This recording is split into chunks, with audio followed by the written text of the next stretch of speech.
Welcome to Minecraft for Moms, your starting point for playing Minecraft for non-gamers and gamers alike. And you don't gotta be a mom. Okay, so now we've discussed the different versions, and hopefully we've decided which version. For Minecraft for Moms, we're going to install the Java edition. Partially because that's the one I'm the most used to working with, so it's the one that I'll be able to talk to the best. Partially because it's the least expensive and we'll be able to do more modded Minecraft without causing my viewers, you guys, for having to pay for more, and I don't want you guys to have to pay any more than you have to be able to enjoy the richness of Minecraft. And because it's the one I like the best. So we're going to have some fun. So let's go ahead and install Minecraft Java. If you feel you need to do the Windows 10 Bedrock Edition, I'll show you where you need to click, where it's different, and you can install that. That doesn't mean you can't join us, and I'll show you where to click, and I'll tell you when I can where something might be different, or you might see something different on the screen when we're in the basic version. In Java, we call that the vanilla version. That's non-modded. We call it vanilla. And we'll work with that. So the first thing we need to do is go to minecraft.net. You can see up here in the browser. Doesn't matter what browser you use. When you get there, you'll see this nice, pretty green button that says Get Minecraft. Go ahead and click that pretty green button, and I've got it already loaded. We're going to click on Computer, and then PC. And here you've got your choice of the Java edition or the Windows 10 edition. If you're joining me in the Minecraft for Moms, we'll select the Java edition. If you need to do the Bedrock Windows 10 edition, you'll click on the right hand. The rest of us will click on the left hand Java edition. And then you saw something flash there. It will show up on the screen. And now we have purchase. This is a one-time purchase. We're not actually purchasing the product. We're actually purchasing a license. We're purchasing an account license. It's a one-time purchase. I've already purchased this, so when I click Buy Minecraft, and I can log in, or I can actually sign in here first and click Buy Minecraft, and it'll tell me I already own this. So when I click Buy Minecraft, you'll see if you already have an account, you just log in. If you don't, you'll have to create an account. You put in your email address, your account is tied to your email address, and you create a password, and they do want your date of birth. Yeah, you got to put in a date of birth. And then you can create your account. If you are creating an account, it will take you to a way to pay for your account. They do, somewhere in the process, will ask you for the robo verification where you have to put in click all the squares that have a car or a part of a car or a crosswalk or a bridge or whatever. That's to make sure that you're not a robot. You'll need to go ahead and do that. And then it'll take you to a download screen and you can download it. If you download it to your downloads folder like I did, you'll have something that looks like this. And then we just run this Minecraft installer. And we start with the setup wizard. You should recognize the skeleton now, and this is a creeper. You'll come to not like them as much as everybody else in the world. And decide where you're going to put it. It should automatically go into your C drive where all your other programs are. you can leave that and create a shortcut on your desktop, and then just click install. It's very easy. It'll run, it'll install. It'll take a moment to start. It may come up with a box that says, do you want to allow this app to make changes to your device? And it'll say Minecraft verified publisher Mojang AB, and then you say yes. And it'll do everything, and you can say start Minecraft after closing the installer if you want, and you click finish, and then it's done. We're going to do that, but I just wanted to point out we have this Minecraft launcher right here. We can rename that. That is just a shortcut, so we can name it whatever we want. And I usually name mine Vanilla Minecraft.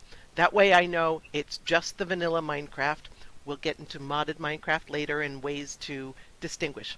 So if you want to rename yours Vanilla Minecraft, and then we can hit finish here and start Minecraft. And we're going to do some configurations just so that it makes play easier. And I'm going to go through the standard config screens and show you things that I like to do and things that, if your system isn't as robust, things we can do to make it a little easier. Because when I first started to play, I did not have a very good system, and I needed to do anything I could to be able to play. So I'm going to hit play here.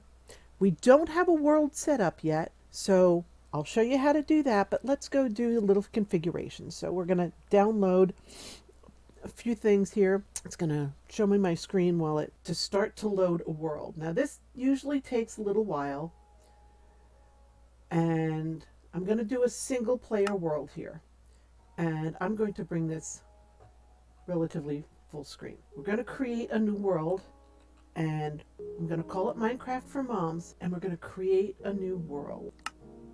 And I'm going to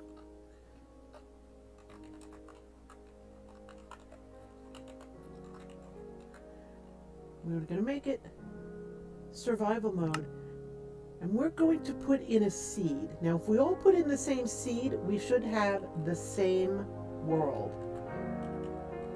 And we're going to put in Siobhan as the seed.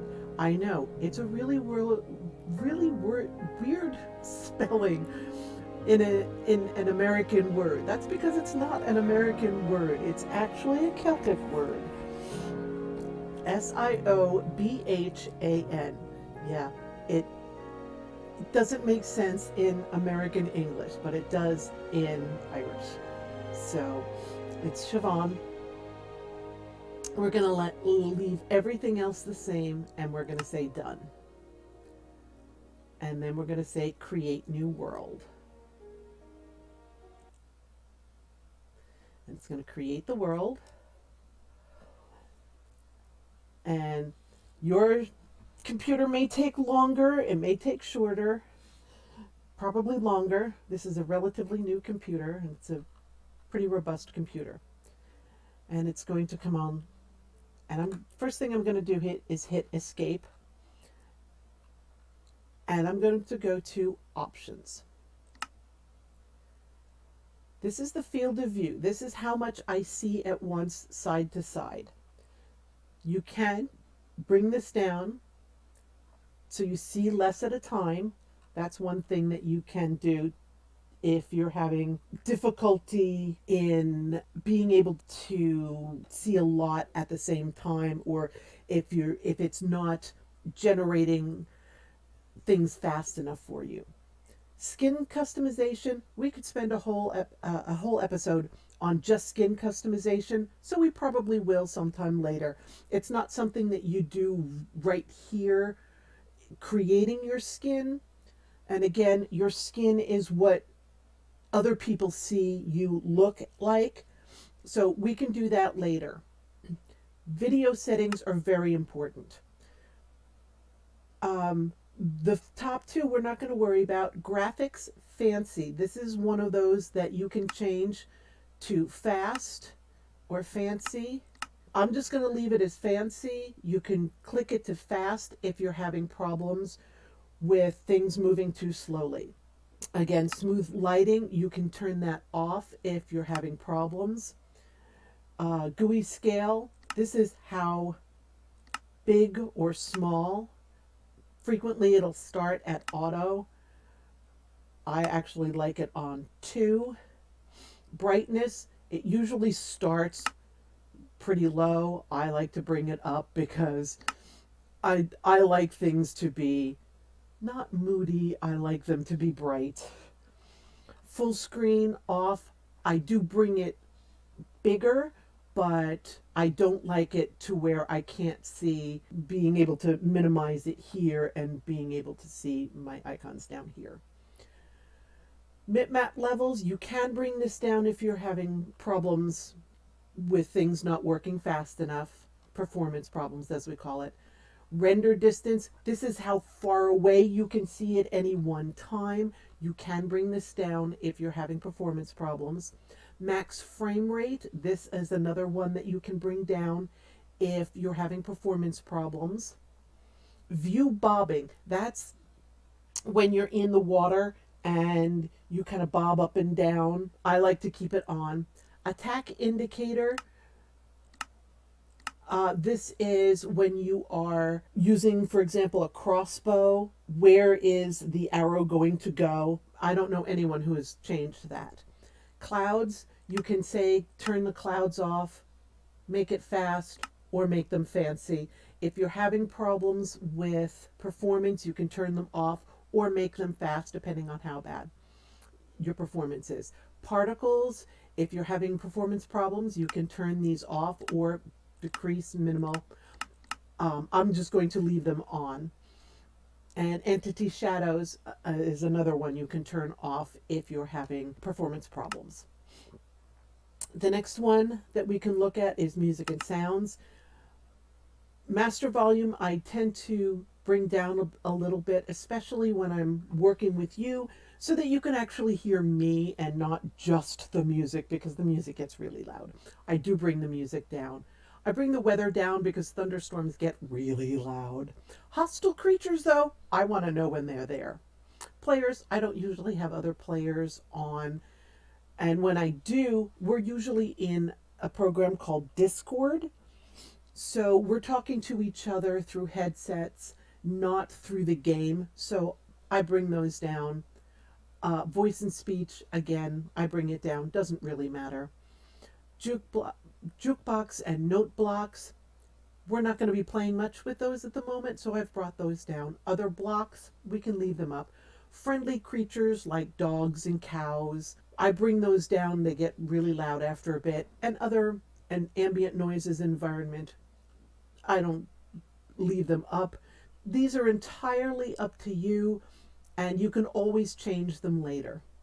Show subtitles if you want to see what's going on, or if you've got someone hearing impaired, you can actually turn these on. And I'll turn them on so you can see what it looks like.